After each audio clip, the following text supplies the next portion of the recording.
Hei, erittäin hyvää huomenta. Tervetuloa Aamukahviseuran pariin. Loistavaa, että siellä on ensimmäiset jo meidän kanssa mukana. Hyvää huomenta, höpötellään tässä hetkinen ja sitten laitetaan virallisesti lähetystä käyntiin. Joo. Onko täällä joku kantis, joka tietää, mitä seuraavaksi sanotaan? Alkaako meidän puheet jo toistaan itseään? Hei, laittakaahan ihmeessä, että mistä osallistutte linjoille. Jees, Natali tiesi. Vuosaari on ainakin paikalla, mahtava juttu. Turusta Sari, terveisiä Turkuun. Turkulaisia. Jee, go Turku!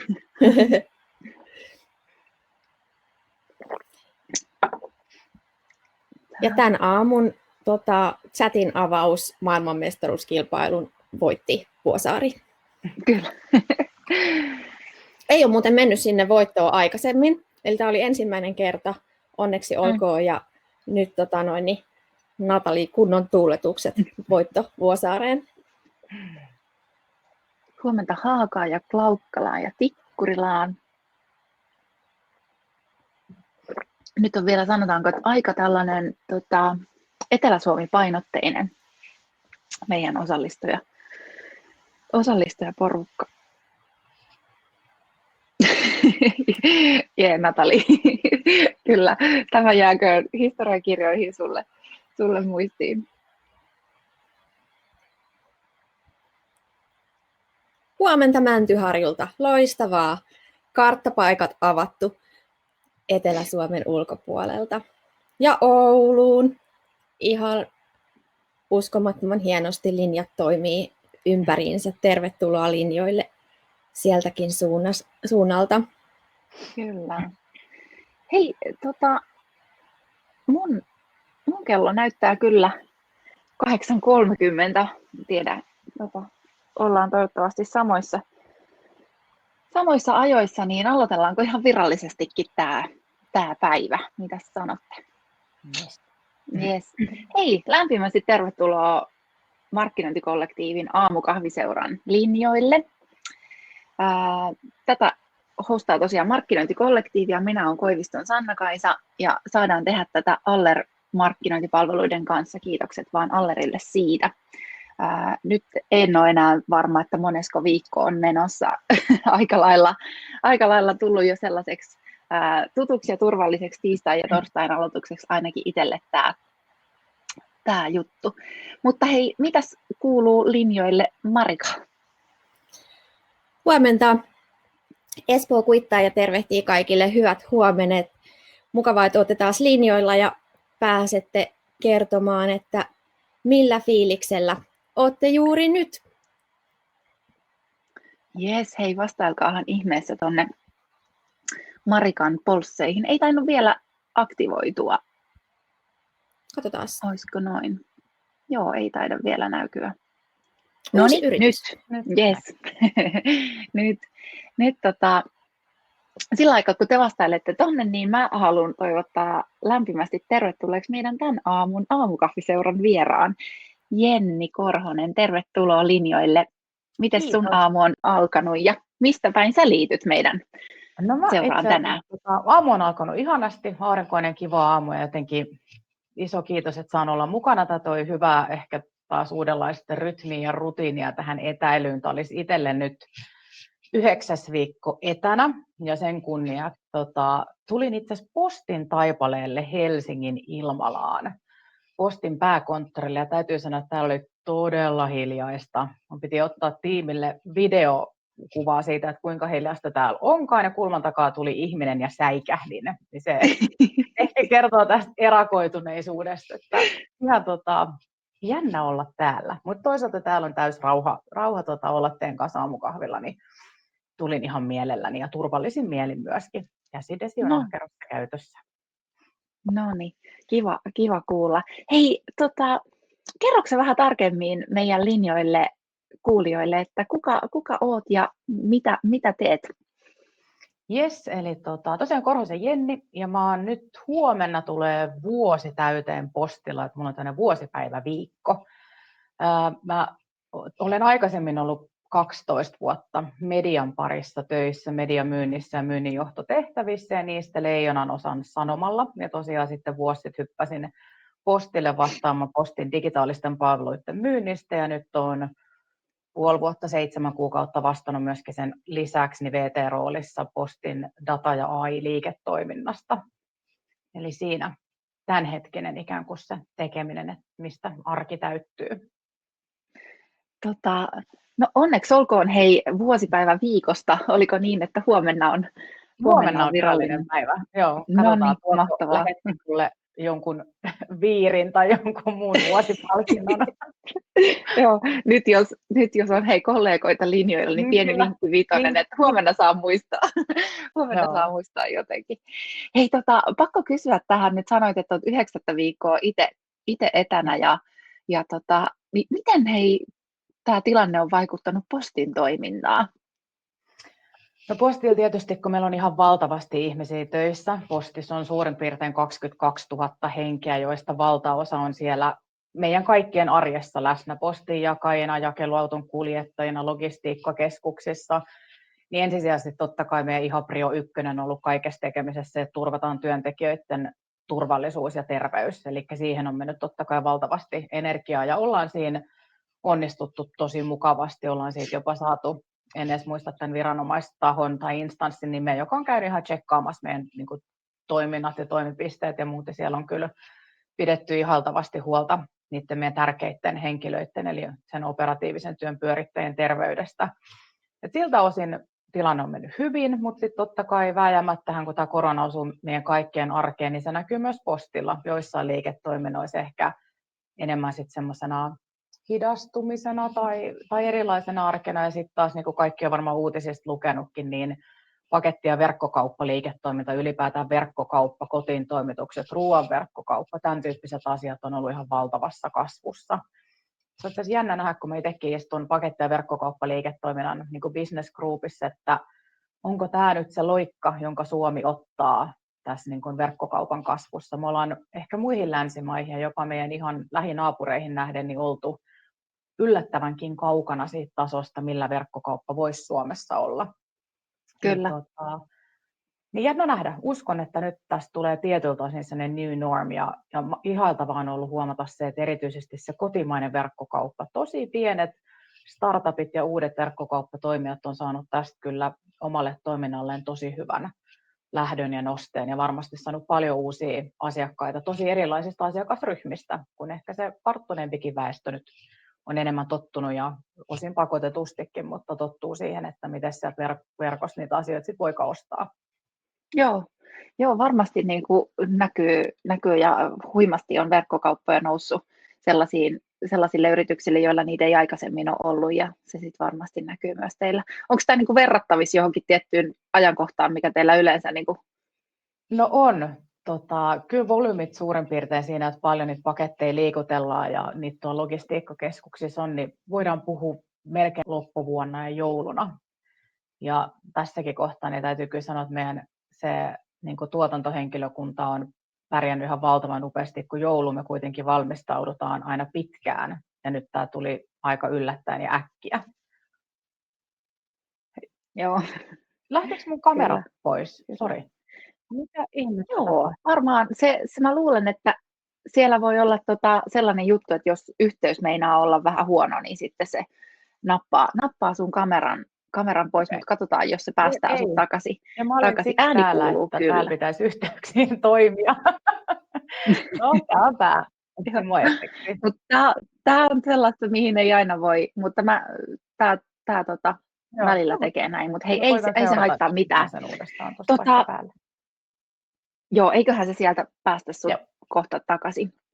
Mutta hei, sä tuot meidän aamukahviseuraan tuliaisiksi päivän puheenaiheen, niin mistä sä haluaisit, Jenni, erityisesti tänään meidän kanssa jutella? Itseäni inspiroi hirveästi ja toisaalta askarruttaakin ja niin kuin hyvällä tavalla askarruttaa, niin asiakasymmärrys. Siitä puhutaan tosi paljon, että miten yritysten pitää ymmärtää asiakkaitaan. Tehdään sitten strategisia linjauksia tai jotakin tuotevalikoimapäätöksiä tai puhumattakaan markkinoinnista, jonka äärellä totta kai tänään vielä korostuneesti ollaan, niin olisi kiva päästä sparraamaan enemmän sitä, että mistä se alla on niin kuin tärkeitä asioita, mitä siinä pitää ottaa huomioon, jotta oikeasti se asiakasymmärrys syvenee ja voidaan tehdä tosi validoituja päätöksiä sen asiakasymmärryksen päälle. Et mitä kaikkea siihen kuuluu, niin se on ehkä se semmoinen oma intohimoaihe ja sitä kautta totta kai se, että miten voidaan tehdä yhä parempaa ja jotenkin sellaista markkinointia, joka tuntuu juuri minulle tarkoitetulta.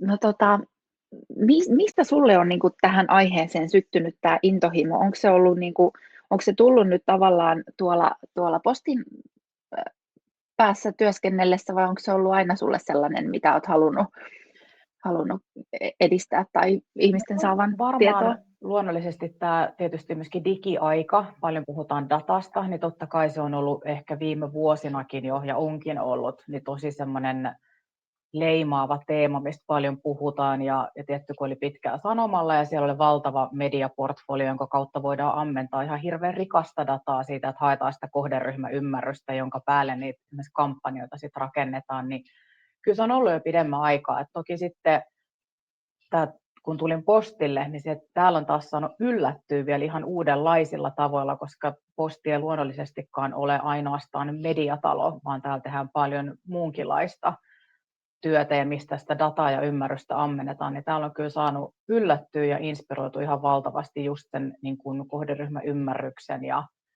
sen äärellä, että keitä me oikeasti kaikki sitten kuluttajina ollaankaan ja millaista dataa meistä voidaan kerätä, jota voidaan sitten hyödyntää niin markkinoinnin kuin liiketoiminnankin tarpeisiin.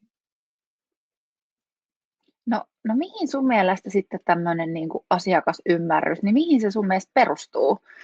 No se on varmaan tietysti aina yrityskohtaista, että kellä se ikään kuin kuka kenenkin yrityksen asiakas on, mutta kyllä lähtökohtaisesti kaikki sellaiset yritykset, joilla on omaa asiakasdataa eli tietoa niistä kuluttajista, on se sitten palvelualan yritys tai retail, on se sitten verkkokauppa tai ihan kivijalka, niin kyllä se lähtökohtaisesti perustuu siihen ihan omaan, että keitä ne mun asiakkaat tänään on. Ja sitten ehkä siihen, että keitä mä toivoisin, että ne tulevaisuudessa olisi, niin ennen kaikkea siihen ikiomaan asiakasdataan. Pitäisikö hei Marika tätä kysyä tuolta linjoilta? Mun mielestä meillä oli joku kysymys tähän liittyen, niin laitetaan myös, niin saat Jenni ehkä kommentoida, jos sieltä jotakin mielenkiintoista löytyy. No, jos se liittyy tähän niin kuin omaan yrityksen, omaankin dataan ja näin, niin mikä sun mielestä siinä on niin kuin tällä hetkellä ehkä suurin ongelma? Mihin niin kuin monet firmat tässä kompastuu? No, siinä voi ehkä olla 2-3 asiaa. Yksi on se, että välttämättä, ja tästä oli tässä IAB:n jossain blogissakin, mahtoikohan olla, mä luulen, että saattoi olla Marko Saarisen blogi, niin oli puhetta paljon siitä, että välttämättä yrityksillä, se riippuu totta kai maturiteettitilanteesta, että kuka kuinkakin pitkään ja millä kyvykkyyksillä on voinut sitä dataa hallita, on se, että missä se on se data, niin kuin ehkä nyt ei fyysisesti, mutta enemmän, että missä sitä pidetään ja miten sitä hyödynnetään, ymmärretäänkö siitä se kaikki, mitä sen datan alla on, vai onko se vaan esimerkiksi väheksymättä sähköpostiosoitteita, mutta onko se lista sähköpostiosoitteita, mikä ehkä perinteisesti on just vaikka verkkokauppasektorissa se ydindataa. Ja sitten toinen on se, että osin ehkä GDPR-hengessäkin, kun sellainen meitä tuli ilahduttamaan tuossa pari vuotta sitten, että onko se ajan tasalla? Onko varmasti niin, että se data, joka meillä on, että se on kuranttia ja sen päälle voi isojakin päätöksiä lähteä rakentamaan, niin siinä on varmaan ne sellaiset 2, ehkä mitkä itselle on tässä arjessa noussut esiin, että missä se on, millaista se on ja onko se ajantasaista. Hei, tuolla Marika laittokin linjoille kysymystä siitä, että mihin oman organisaation asiakasdata suurimmalti perustuu, niin Joo. sä näet Jenni sieltä Volkswagen-lehdeltä niitä vastauksia, niin yllättääkö sua nämä vastaukset? Ei oikeastaan. Tässä on ehkä varmaan sellainen ryhmittelyasiakin, että laitettaisiko vaikka käyttäytymisen selaindata yhteen esimerkiksi ostoaiedatan kanssa. Riippuu totta kai taas sen yrityksen liiketoiminnasta, että kuinka tarkkaan saa kiinni ostoaiedataa, jos ei välttämättä suoraan ole omaa ostokanavaa, josta sitä voisi kerätä. Mutta se ehkä, mistä paljon puhutaan, on tuo tunnistamisdata, että miten voidaan varmistua siitä, että se ihminen on oikea ihminen, eikä vaikka akuankka, näin kärjistäen. Että sen osuus tietty ehkä tämmöisessä, kun puhutaan laadukkaasta datasta ja ettei ole tämmöisiä niin kuin fake news-tyyppisiä asioita. Että voitaisiin olla varmoja siitä, että se data, jota meillä on, niin sen takana on ihan oikein hengittävä ihminen.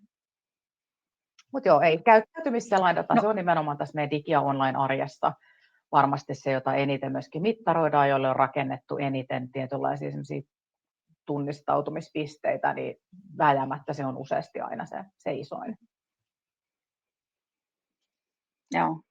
Hei, pakko tarttua tuohon, kun vähän viittasit tuohon tunnistamisdataan, niin miten, jos ajattelet niin kun, vaikka ihan jotain yritystä versus sitten teidän postin hallussa olemaan dataa, niin miten niin kun teidän data eroaa siitä meidän muiden markkinoijien käytössä olevasta datasta? Meillä on totta kai olemassa ihan sama selainpohjasta, käyttäytymispohjasta dataa, jota me kerätään tietysti posti.fiistä, missä varmaan meistä kaikki itse asiassa uskaltaisin sanoa, että 99% suomalaisista on käynyt vähintäänkin tekemässä muuttoilmoituksen. Ja sitten kuka ikinä verkkokaupasta mitään tilakaan, niin valtaosa liikenteestä ohjautuu sinne postin lähetysten seurantaan. Eli silloinhan ollaan luonnollisesti tämmöisen käyttäytymisen selainpohjaisen datan äärellä. Mutta sitten on totta kai toinen se, että kun meillä on lain määräämäkin velvoite olla niin kuin postinsaajarekisterin ylläpitäjä ja haltija, niin silloin sieltä löytyy ihan henkilöön asti menevää dataa, jota tietysti käytetään sitten siihen dataan liittyvin niin kuin asetuksin ja lain, eli se ei luonnollisestikaan ole sellaisenaan ihan niin kuin markkinoiden käytettävissä olevaa dataa. Mutta sitten on ehkä yksi semmoinen, mistä me ollaan ihan hirveän ylpeitä, niin meidän oma postisovellus, jolloin 7,500 käyttäjää, aktiivista käyttäjää kuukausittain, ne on kaikki vahvasti tunnistautuneita. Eli sinne ei voi keksiä tilejä, vaan joka ikinen oma postin käyttäjä on ihan oikea ihminen. Se on ehkä meille semmoinen. Ja vielä kun sitä voidaan käyttää markkinoinnin kohderyhmien rakentamiseen, niin se tekee siitä valtavan mielenkiintoista ja rikasta. Hei, varmistatko vielä linjoille, että mitä toi tunnistautuminen tarkoittaa? Joo, tosi hyvä nosto.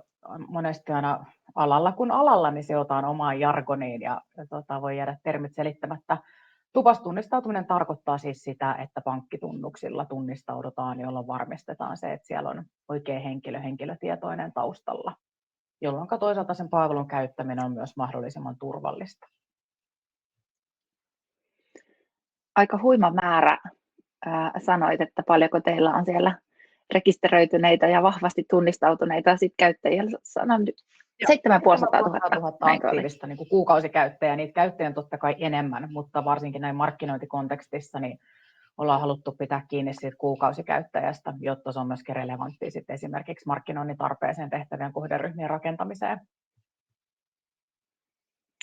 Hei, Marika laittokin tuolta nyt hyvän kysymyksen linjoille. Käykäähän vastaamassa, että onko teidän datassa akuankkoja vai onko siellä vahvasti tunnistautuneita asiakkaita. Tuo on ihan mielenkiintoinen. Varmasti aina, kun jotakin listoja ottaa ulos, niin näkyy, että siellä on jotakin sähköpostin tilalle laitettu nimenomaan jotain ihan mitä sattuu, että on saatu vietyä se rekisteröityminen loppuun asti ja saatu sitten se hyöty mitä sieltä on ollut mahdollista saada. Aika huimia lukuja kyllä. Millaisia muita tietoja sitten niin kuin sanoit, että tämä on tämä viranomaisrekisteri, mitä te sitten pidätte, ja sitten on tämä oma posti. Onko siellä vielä niin kuin tavallaan millaista tietoa siellä sitten niin kuin ihmisistä meistä on? Tässä on ehkä, täytyy korostaa vielä sitä, että se miten me näitä viranomaistietoja tai muita käytetään, niin niitä luonnollisestikaan sellaisenaan suoraan ei markkinointiin voida käyttää, että ollaan niin kuin läpinäkyviä sen kanssa, mutta mitä voisi olla tosi spesiaali esimerkkejä? Ajatellaan, että jos on vaikka energiayhtiö ja haluaisi tavoittaa sellaiset kotitaloudet, missä on vaikka öljylämmitys lämmitysmuotona, niin sellaista dataa saadaan.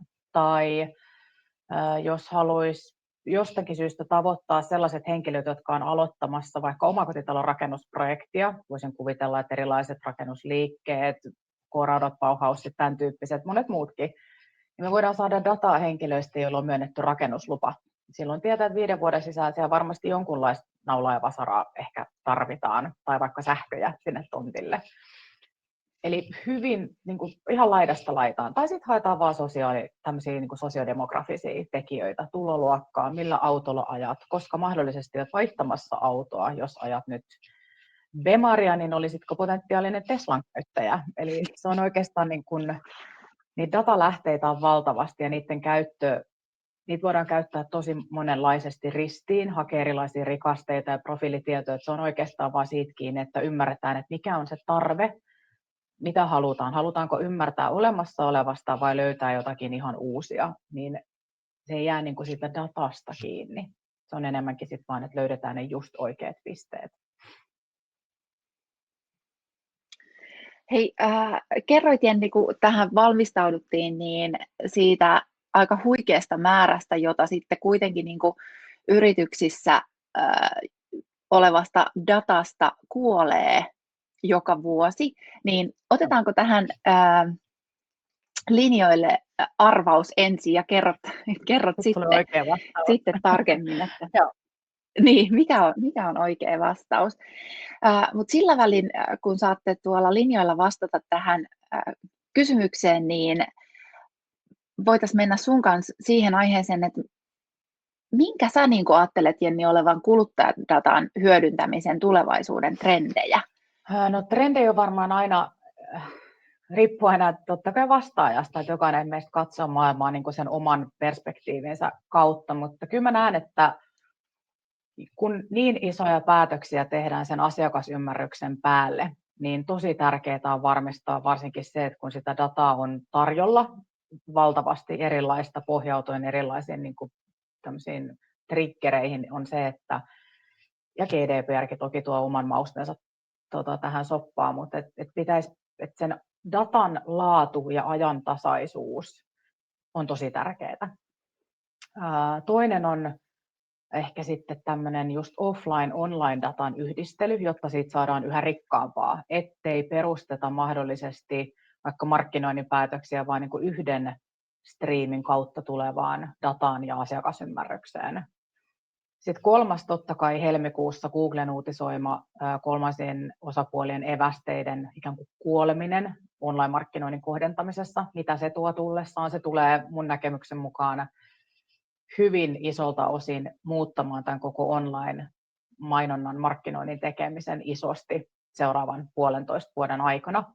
Miten se tulee muuttumaan, niin se on musta itse asiassa superherkullinen keskusteluaihe olisi käydä markkinointipäättäjien kanssa, että miten kukin sen omalta kohdaltaan näkee. Ja sitten ehkä 4. vielä semmoinen, mä en tiedä onko se trendi, varmasti jollain tapaa on se, että miten me saataisiin elämänvaiheet kiinni, kun tiedetään, että oikeastaan mikä tahansa palvelutuote, niin kun ihmisen, sen kuluttajan elämänvaihe jollakin tapaa muuttuu, niin se on aina semmoinen paikka, missä ihmiset tekee isosti hankintoja. Liittyy ne sitten muuttamiseen, naimisiin menemiseen, lapsen saantiin, eroamiseen ja vääjäämättä siinäkin kohtaa, kun poistutaan ajasta ikuisuuteen, että mitä se tarkoittaa, miten näihin pisteisiin pääsisi kiinni oikea-aikaisesti. Se voi olla semmoinen yksi ehkä trendi, joka on jo poreillut tässä jonkun aikaa. Niin, toi on ehkä se, mihin vähän viittasit tuossa äskenkin jo aikaisemmassa vastauksessa siitä, että milloin saataisiin sitä ihmistä kiinni, kun on tapahtumassa jotain sellaisia asioita mistä voidaan niin kuin saada jonkinlaista insightia. Hei, linjoilta tulee hyvä kysymys, että kerrotko lisää vähän tuosta Googlen muutoksesta? Se ei ollut mullekaan niin itsestäänselvä, niin kerrotko, että mitä Google on uutisoinut siis? Eli Google uutisoi silloin helmikuun alkupuolella. Tästä löytyy itse asiassa tosi hyviä kirjoituksia. Esimerkiksi Jaakko Kuivalainen Sanomalta on tästä kirjoittanut ehkä semmoisen just arkikielistä selostusta, ja sitten Hanna-Leena Koskinen Sokilta on ottanut omaa kantaansa siihen, että mitä se voisi markkinoida näkevinkelistä tarkoittaa. Mutta siis Google uutisoi, että 2 vuoden kuluttua Googlen kanavissa tai alustoissa ei voi enää tehdä mainonnan kohdentamista kolmannen osapuolen datalla. Eli niin, että ostetaan vaikka dataa joltain datatoimijalta ja käytetään sitä mainonnan kohdentamiseen, eli he niin kuin ottavat vastaavan ensimmäisen osapuolen dataa. Ja mun ymmärrys on se, että tällä hetkellä Googlen heidän perusteensa on se, että he ikään kuin perustaa oman ensimmäisen osapuolen datapoolin, näin hyvin yksinkertaistettuna ja arkikielistettynä. Tai sitten niin, että sen pitää olla sen asiakkaan ikiomaa dataa, jota voidaan hyödyntää. Se toivottavasti mä osasin vastata. No, jos en osannut, niin esimerkiksi Kuivalaisen Jaakolta on ihan hyvä kirjoitusaiheesta. Joo, mutta se tulee olemaan tosi iso, koska se niin kuin online-markkinoinnin markkina, mitä me tunnetaan, niin se on perustunut hyvin, hyvin vahvasti, jos ei kokonaan, niin kolmansien osapuolien evästeisiin ja siitä muodostettuihin kohderyhmiin. Niin se on iso muutos. Mutta sen ei tarvitse olla pelottava tai semmoinen jotenkin niin kuin kaiken musertava muutos, vaan päinvastoin siellä voi olla valtavasti mahdollisuuksia. Ennen kaikkea meillä sitten ehkä niin kuin tämmöisenä kotimaisena ekosysteeminä. Vaatii vain yhteistyötä ja nimenomaan sparrausta sen osalta, että mitä me kaikki voidaan siihen pöytään tuoda toimijoina, ei edes niin kuin asiakasyritysten muodossa, vaan puhtaasti niin kuin mediat, kilpailijat, datatoimijat, kaikki. Mitä me voidaan tehdä niin kuin kotimaiselle dataekosysteemille? Mulla ei ole vastausta, mutta se olisi hirveän kiinnostavaa ja sparraa. Kyllä, ja varmaan moni miettii ihan samoja asioita. No hei, sitten yksi trendi, minkä mainitsit, oli tosiaan tämä niin kuin datan laatu ja tällainen, niin siihen ehkä viitaten nyt, Marika, haluatko kommentoida tuolta tai käydä Jennin kanssa vastausta, että mikä oli oikein? Joo, eli kysyttiin teiltä arvausta, kuinka paljon asiakastiedosta vanhenee joka vuosi, ja täällä oli vaihtoehdot 8%, 12%, 18% ja 25%. Ja voidaan kertoa, että kaikki näistä on saaneet ääniä.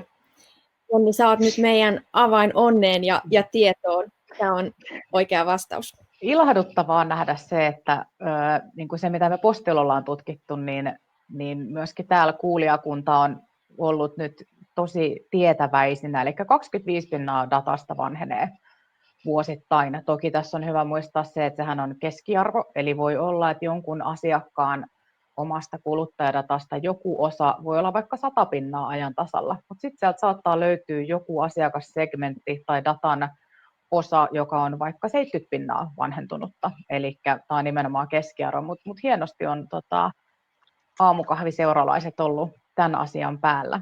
Mutta toi on ehkä just se, puhuttiin datan laadusta ja se, että kuinka isoja päätöksiä esimerkiksi sen oman asiakasdatan päälle rakennetaan. Ja jos siitä on 1/4 vanhaa, niin on aika iso riski ja vaara vaanii, että tehdäänkö välttämättä sit kaikki päätökset ihan oikein. Toki 75% voidaan tehdä oikein, mutta tämä on ollut itselle semmoinen, en tiennyt tätä ennen kuin tulin Postille ja olen ollut aiheesta jotenkin yllättynyt ja sitten myöskin innostunut siitä, että hei, mitäs kaikkea tämä nyt tarkoittaakaan. Ja siis siellä on teemansa mukaisesti ihan niin kuin luonnollista datan kuolemaa, poistumia henkilöissä, jotka eivät täällä enää kanssamme kulje, mutta muitakin muutoksia. Sä sanoit, Jenni, että teillä on joku vipuvarsi tähän, että voitte auttaa tsekkaamaan, että mikä se tilanne omassa datassa on. Joo, me totta kai kun pystytään meidän omista rekistereistä ja sitten näistä muista viranomaisrekistereistä tuottamaan dataa, toki anonyymisti, eli kukaan asiakas niin kun ei tule saamaan henkilötietoja itselleen, me vaan päivitetään sitä dataa ja kerrotaan, että missä kunnossa. Niin me tehdään semmoista ilmaista kuntotestausta meidän asiakasyritykselle, keillä on sitä omaa asiakasdataa, jossa me sitten kerrotaan, että näin monta prosenttia sun datasta, vaikka ihmiset on muuttanut nimeä tai vaihtanut osoitetta tai poistunut ajasta ikuisuuteen tai niin päin pois. Eli pystytään sinne ihan rivitasoisesti ja niin kuin kategoriakohtaisestikin niin tuomaan tietoa siitä, että missä jamassa se data on, ja sitten totta kai yrityksen niin halutessa niin voidaan se päivittää sitten ajantasaiseksi ja vielä rikastaa sitä erilaisilla profilointitiedoilla. Mä heitin tuonne chattiin linkin, mikä kertoo tuosta lisää, ja sä neuvoitkin, siellä on kohta täytä tarjouspyyntö, mutta tosissaan liikkeelle pääsee velotuksetta. Kyllä. Se on ollut, kun on päässyt asiakkaiden noita kuntotestituloksia näkemään, niin se on ollut itselle itse asiassa yllättävää. Johtuu varmasti osin siitä niin kuin yrityksen maturiteettivaiheesta, että on ollut sellaisiakin yrityksiä paljon, jotka vahvasti tekee suoraan kuluttajien kanssa töitä ja ovat niin kuin kuluttajadatan äärellä, niin siellä voi olla yllättäviä paikkoja, missä siellä on tämmöisiä vanhentumisia tai muita. Ja jos ajatellaan varsinkin verkkokauppasektoria, niin mikä sen tärkeämpää kuin esimerkiksi se, että asiakasrekisterissä osoitetiedot on ajan tasalla, jotta ei vahingossakaan paketit lähde sitten vääriin paikkoihin. Siis pakko sanoa, että mulla ei ollut kyllä mitään käsitystä, että te tällaistakin palvelua tuotatte. Että tosi mielenkiintoista kuulla ja nimenomaan ehkä se, että teillä on niin erilaista ja sitä dataa on niin paljon, että sieltä varmaan moni kyllä voisi hyötyä. On, ja sitten ehkä musta tuntuu, että tästä... Niin, piti vaan sanoa, että just tämä, että kun sitä on niin paljon, niin on ollut tosi ilahduttavaa käydä asiakkaiden kanssa keskustelua siitä, kun ei itsekään edes aina osaa ajatella, että mihin kaikkeen sitä voi käyttää, niin se on tosi rikasta meille, kun saadaan tullaan haastetuksi ja asiakkaat kysyvät, että hei, että no mites tällainen, ja sitten lähdetään mönkimään, niin se on vähän semmoista, ei se ehkä arkeologin hommaa ole, mutta jonkunlaista taivuutyötä, tosi inspiroivaa. Kuulostaa mielenkiintoiselta. Mä katson kelloa, että kello lyö nyt 9 ja valitettavasti meidän aika alkaa tässä tämän päivän osalta päättymään. Musta tuntuu, että tässä olisi voinut jutella sun kanssa vaikka kuinka pitkään ja raapastiin vaan pintaa, mutta suhun varmasti saa myös kuulijat olla linkkarin kautta vaikka yhteydessä, jos tämä asia kiinnostaa lisää. Joo, ja itse asiassa en saa vielä tänään kuulijoille tai mukana olleille laitettu mailia, mutta huomenna meillä valmistuu mainonnan kohdentamisen opas, ensimmäinen laatuaan, ja huomisten korjausten jälkeen niin mä laitan sen teille kaikille, olette ihka ensimmäisinä, saatte lukasta läpi, otetaan ilolla palautetta vastaan, ja totta kai sen mailin kautta tulee myös sit mun yhteystiedot, jos on mitään, mistä halutaan jatkaa keskustelua, niin kyllä tosi kiitollisena istada vaikka uudestaankin aamukahville juttelemaan näistä. Raapastiin tosiaankin vastapintaa. Kyllä. Hei, Marika, haluaisitko sä kertoa meidän torstain vieraasta? No mielelläni. Me avataan linjat torstaina yhdessä täältä Mikko Mäkysen kanssa. Hän on Granolta ja juttelee meidän kanssa organisaatioiden ja yksilöiden välisestä suhteesta. Puhutaan itseohjautuvuudesta ja siitä, että mikä vipuvarsi itsenäisillä päätöksillä on esimerkiksi asiakastyytyväisyyteen. Saadaan varmaan tästä teemasta myös sinne aika hyvää jatkoa ja Mikon kanssa sitten siitä. Kyllä ihan varmasti. Mutta hei, tässä vaiheessa niin Jenni, sulle lämmin kiitos, että olit meidän seurana. Toivottavasti tämä oli sulle yhtä mieluisaa kuin tämä oli meille täällä päässä. Ja joka kerta olla mahtavaa täällä juttelemassa. Joo, oli tosi kiva. Kiitos, kun sain tulla.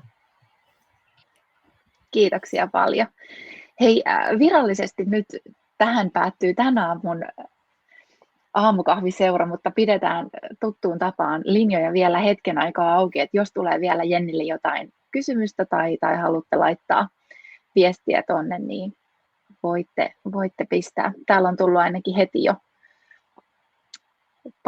paljon hyviä palautteita, että on ollut mielenkiintoista ja mainonnan opasta odotellaan jo kovasti. Joo, ja sitten myöhemmin, kun tästä tulee nauhoite, ja jos tätä nauhoitteena katselet, niin Jenni voi varmasti olla yhteydessä tuosta oppaasta myöhemminkin, tai sitten katsotaan, jos saadaan tämän yhteyteen vaikka linkkiä, että mistä se tulee sitten löytymään. Mutta se on herättänyt tässä selvästi mielenkiintoa, ja mä oon ihan varma, että kun ajatus on se, että opitaan yhdessä ja haetaan myös palautetta tuosta oppaasta, niin sitä kaikille jaetaan mielellään. Kiva. Kyllä. Laitan hei vielä tuohon myös näkyville meidän tämän toukokuun kuukausitapahtumaa. Jos ette ole vielä huomannut, niin voitte tuosta myös klikkailla mukaan. Ja me pidetään tässä pikkuhetki vielä kahvilan ovia auki ja toivotellaan teille iloa päivää. Ja Pysykäähän terveinä. Niinpä.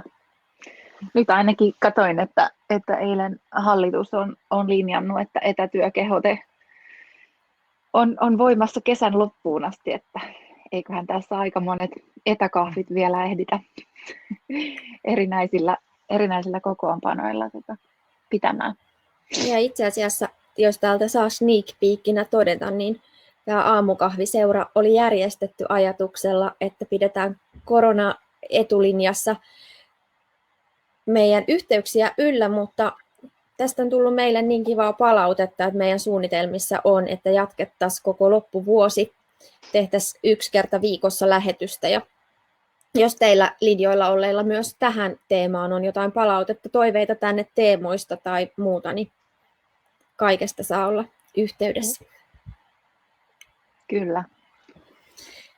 Tai jos tuntuu, että tiistai- tai torstai-aamu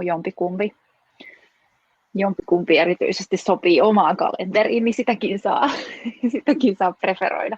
Tai voi myös olla joku muu aamu, mutta kyllä tästä on Niin tarkoitus. Sanna-Kaisa sunnuntai aamukahvit. Niin. ehkä viikonloput vietetään sitten jotain muita. Muiden kanssa kahvitellen. Kyllä. Mutta hei, kiitoksia kaikille. Me suljetaan tästä kohta tätä ohjelmaa, niin sitten häviämme ruudustasi. Superkivaa päivää ja hei, kiitos, sieltä tuli kerran viikossa hyvä ajatus ja osallistuminen onnistuu kauempaakin. Kiva. Kyllä. Se on ehkä just se, minkä takia tässä onkin ollut niin hienoa, että ollaan saatu linjoille joka puolelta Suomea ja jopa ulkomailta. Ne on ollut sitten jossain päin maailmaa iltapäiväkahvit, mutta se ei ole haitannut. Se ei ole haitannut. Jossain se olisi niin, sitten ehkä yömysty tuolla Amerikan mantereella. Mutta hei, me suljetaan nyt tältä päivältä linjat ja me Jenni vielä soitetaan sulle, mutta kiitos kaikille linjoilla olleille ja oikein mukavaa työpäivää tai mitä päivää sitten viettää. Moi moi. Kiitti, moi. Moikka!